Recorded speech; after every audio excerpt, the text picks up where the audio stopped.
Olá, eu sou o pastor João Balbino e nós estamos na série Mensagens para os Remanescentes. Nesse vídeo, veremos o conteúdo do capítulo de número 8 do livro de nossa autoria. O título do capítulo é A Visão e a Atitude de Jesus. Por favor, se você ainda não se inscreveu em nosso canal, faça isso. Também clique no sininho das notificações para que você seja avisado sempre que novas mensagens forem publicadas. Deixe o seu like e o seu comentário. Você gostaria de saber mais sobre a visão e a atitude de Jesus? Vamos para o vídeo da mensagem. A visão e a atitude de Jesus. Leamos. Evangelho de Mateus, capítulo 9, versículos 35 ao 38. Jesus ia passando por todas as cidades e povoados, ensinando nas sinagogas, pregando as boas novas do reino e curando todas as enfermidades e doenças. Ao ver as multidões, teve compaixão delas, porque estavam aflitas e desamparadas, como ovelhas sem pastor. Então disse aos seus discípulos: a seara é grande, os trabalhadores são poucos. Peçam, pois, ao Senhor da seara que envie trabalhadores para a sua seara. O texto que acabamos de ler revela a visão e também a atitude de Jesus. A palavra que melhor define a visão de Jesus é compaixão.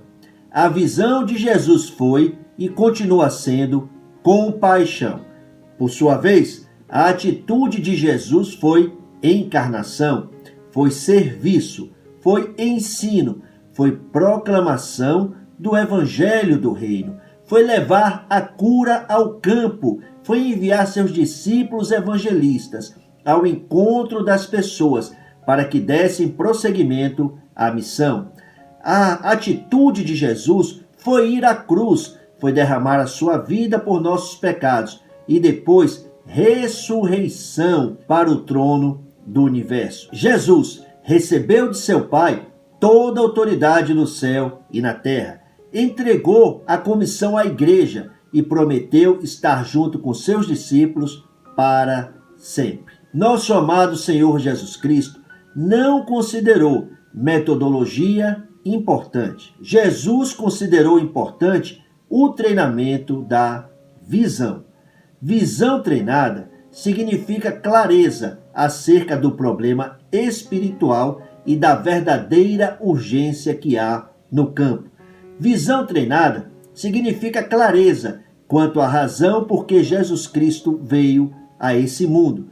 Clareza quanto à razão por que Jesus Cristo foi à cruz. Clareza quanto à realidade de que todas as pessoas precisam do Messias, precisam do Cristo, precisam do Salvador, que é Jesus. Precisamos ter a visão correta de mundo, olhar para o mundo com compaixão. Em Isaías, capítulo 60, versículo 2, a Bíblia diz: olhe, a escuridão cobre a terra, densas trevas envolvem os povos.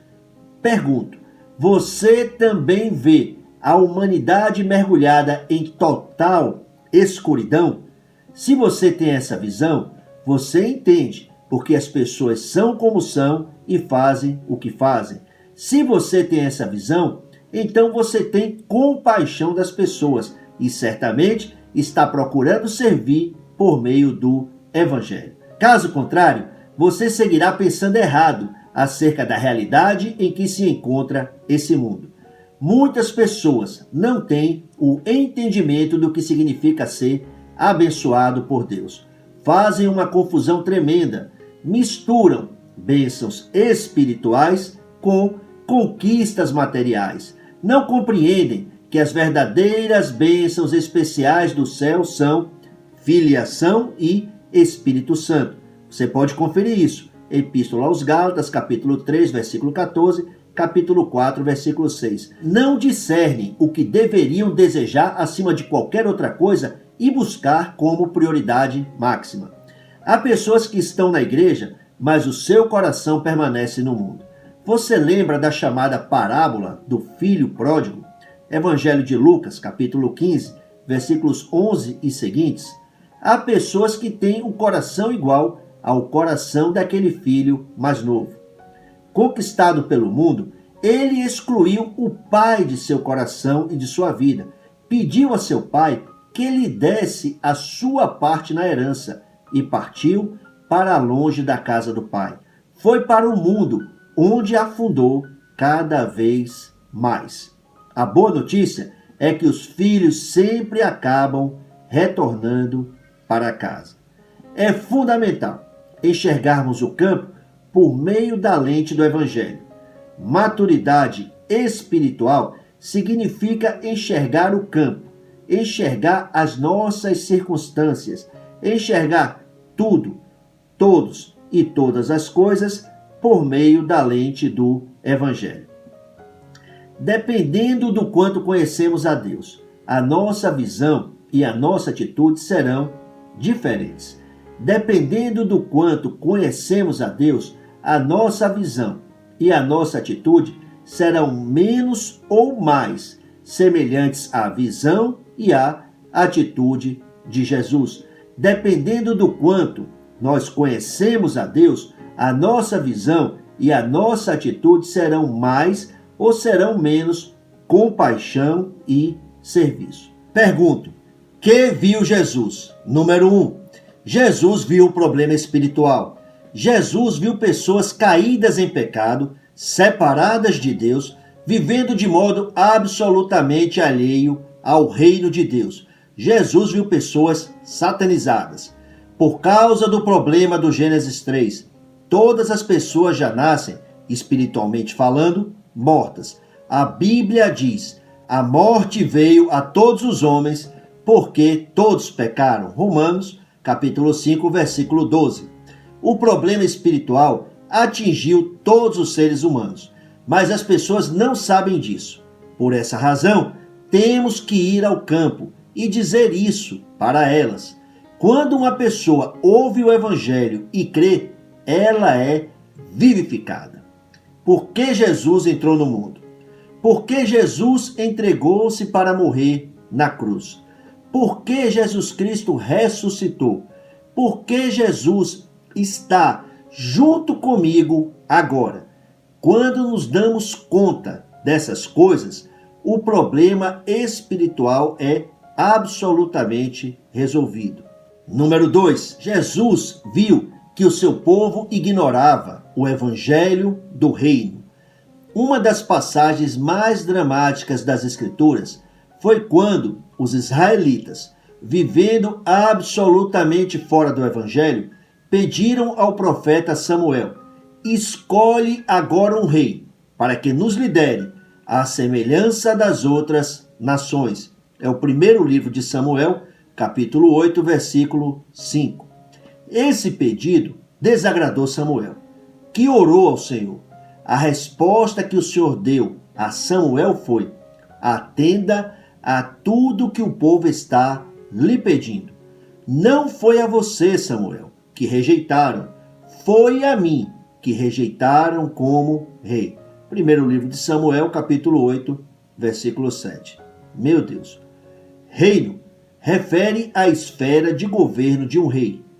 Quem ignora o reino de Deus também não pode discernir o reino de Satanás. Pensa que tudo é uma coisa só. Vive sob jugo de cativeiro, mas não sabe que é cativo. A Nicodemos, que era uma autoridade entre os judeus, Jesus Cristo falou com notável clareza. Jesus falou para Nicodemos: digo-lhe a verdade, ninguém pode ver o reino de Deus se não nascer de novo. Evangelho de João, capítulo 3, versículo 3. Não conhecer o Evangelho significa não conhecer o problema espiritual. Quem não conhece o problema espiritual não tem como conhecer o Evangelho corretamente. Não tem a resposta que é Cristo. Ignora que Jesus é o Cristo. Quem ignora que Jesus é o Cristo vive confuso, vive buscando resposta em muitas partes, mas não encontra resposta alguma. O Evangelho é Cristo somente. Jesus é o nosso Redentor. Deus é o nosso dono.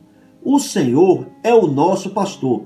Nós temos que ensinar, proclamar o Evangelho do Reino de Deus. Quando proclamamos as boas novas do reino, o reino das trevas é quebrantado e o reino de Deus é estabelecido.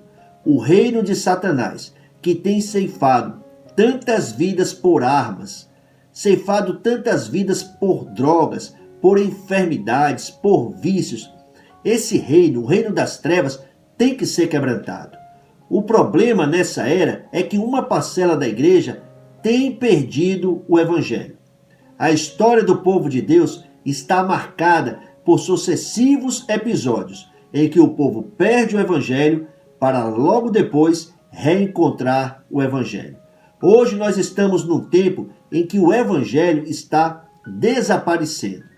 Há muita coisa na igreja, mas o Evangelho está desaparecendo.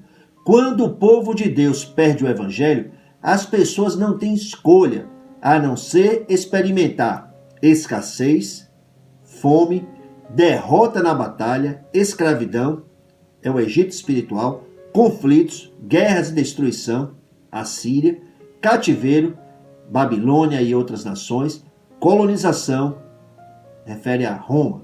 Qual é a conclusão disso? Escuridão.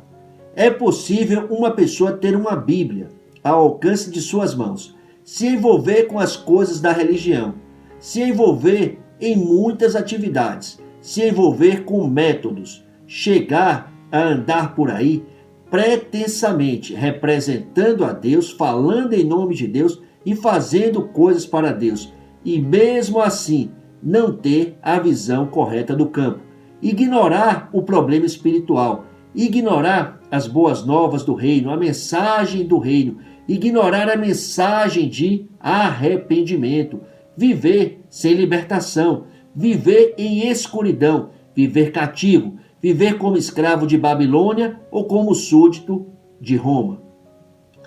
Mas quando o evangelho é restaurado, tudo começa a ser restaurado. Que foi mais que Jesus viu? Número 3. Jesus viu pessoas enfermas e doentes, mentalmente e fisicamente.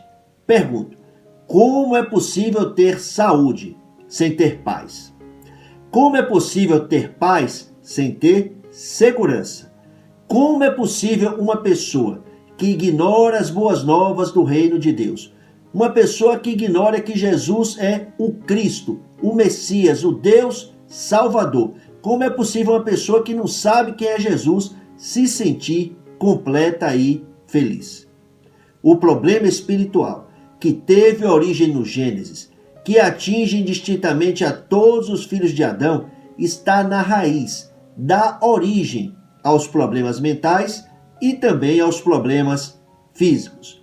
Em Jeremias, capítulo 17, versículo 4, o escritor rogou por cura, rogou por salvação, vinculou cura à salvação, disse: cura-me, Senhor, e serei curado, salva-me e serei salvo, pois tu és aquele a quem eu louvo. Em Marcos, capítulo 2, versículo 17, Jesus disse: não são os que têm saúde que precisam de médico, mas sim os doentes.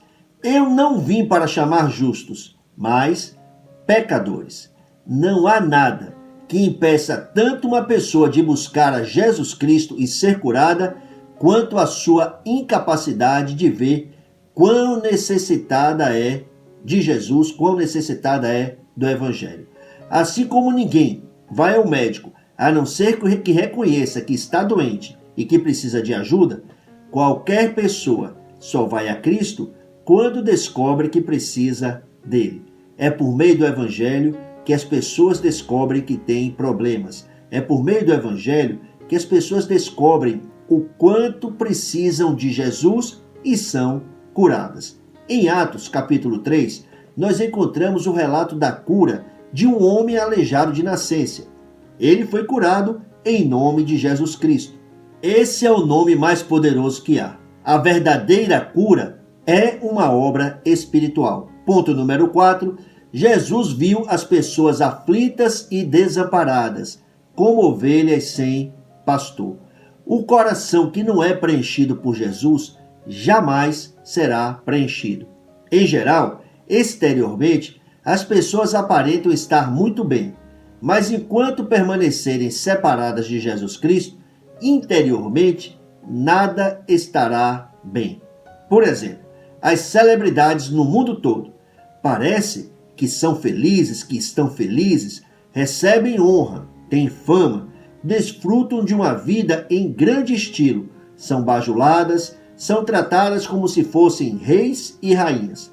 Na fachada, parece que vai tudo bem, mas internamente tem problemas, depressão, tristeza, amargura, sofrimentos, vícios, desejos aviltantes, muitos medos, tantas coisas, mesmo tendo alcançado materialmente tudo o que é possível alcançar, como qualquer pessoa que vive alienada de Deus por causa do problema do Gênesis, vivem como escravos, de maneira que alguns chegam a não suportar a própria vida, de maneira que alguns chegam a não suportar a si mesmos e tomam atitudes desastradas.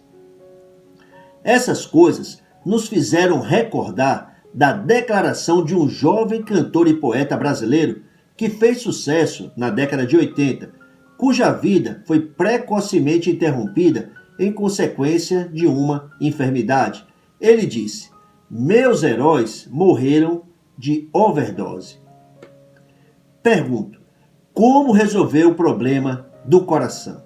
Segundo a Bíblia, a condição essencial para que tudo vá bem, internamente e também exteriormente, é arrependam-se e creiam no Evangelho. Você pode conferir isso. Evangelho de Marcos, capítulo 1, versículo 15. A terapia de Deus é dupla: confissão e apartar-se do mal. Segundo de Crônicas 7:14, Salmo 32, 3-5, Provérbios 28:13, Tiago, capítulo 5, versículos 13 e 16, 1 de João, capítulo 1, versículo 9. Muitos textos. Vamos ler Salmo 32, versículos 3 e 5. Enquanto escondi os meus pecados, disse o salmista, o meu corpo definhava de tanto gemer. Pois de dia e de noite a tua mão pesava sobre mim. Minha força foi se esgotando, como em tempo de seca. Então reconheci diante de ti o meu pecado e não encobri as minhas culpas. Eu disse: confessarei as minhas transgressões ao Senhor. E tu perdoaste a culpa do meu pecado. Mais uma escritura que fala da terapia de Deus, arrependimento e confissão. Provérbios 28:13. Quem esconde os seus pecados não prospera, mas quem confessa e os abandona encontra misericórdia. Ponto número 5. Jesus viu quão grande é a seara. Jesus ia de uma cidade para outra cidade, de um povoado para outro povoado, de uma situação para outra situação. O trabalho não acabava jamais. Hoje, há bilhões de pessoas dentro do problema espiritual. Pessoas vivendo oprimidas, pessoas escravizadas. Contudo, por conta de tantos avanços que temos experimentado, avanços nos meios de comunicação, transportes, tantos avanços, as distâncias foram reduzidas. Hoje, por meio de um simples telefone celular, há a possibilidade de nos comunicarmos instantaneamente com qualquer pessoa em qualquer parte da Terra. Pode estar diretamente embaixo lá, do outro lado do mundo, por assim dizer, e nós nos comunicamos instantaneamente. Vá ao encontro das pessoas, mas quando por qualquer razão não puder ir, lance mão dos recursos ao seu alcance e compartilhe a mensagem. Ofereça-se para ensinar, proclame as boas novas do reino e cure os enfermos. Você é o discípulo evangelista, por meio de quem Deus quer salvar o campo, quer salvar pessoas de todas as nações. Ponto número 6. Jesus viu a necessidade de mais trabalhadores para o campo. Que disse Jesus? Os obreiros são poucos. Essa foi a conclusão. Qual a solução? A solução de Jesus foi oração. Disse Jesus: peçam, pois, ao Senhor da seara que envie trabalhadores para a sua seara. Oração e, é claro, engajamento, porque não dá para ser correto, não dá para, sinceramente, pedir a Deus que envie trabalhadores, mas sem se candidatar para ir ao campo. Finalmente, eu gostaria que você entendesse que a visão de Jesus é compaixão e a atitude de Jesus é ir ao encontro das pessoas, levar ensino, levar proclamação, levar cura ao campo, salvar pessoas. Certifique-se de que você é uma pessoa com quem Deus conta para evangelismo e para missões. É para isso que todos nós devemos olhar. Oremos. Pai, por sua infinita graça e poder, permita que eu tenha a visão correta de mundo, que eu possa enxergar tudo, todos e todas as coisas por meio da lente do Evangelho. Te peço também que me faça relevante em meu contexto e eficaz dentro do teu plano absoluto, que é salvar pessoas de todas as nações. Eu oro em nome de Jesus Cristo. Amém. Essa mensagem fez sentido para você? Por favor, seja um missionário, se junte a nós, faça com que outras pessoas também tenham acesso a esse conteúdo. Você me pergunta, você me diz, como que eu faço isso? Compartilhe o vídeo e também, se não se inscreveu ainda no canal, se inscreva. Por favor, deixe o seu like e também o seu comentário. Eu agradeço de coração. O tema do próximo vídeo é: o Evangelho de Deus é somente Cristo. Até o próximo vídeo. Graça abundante.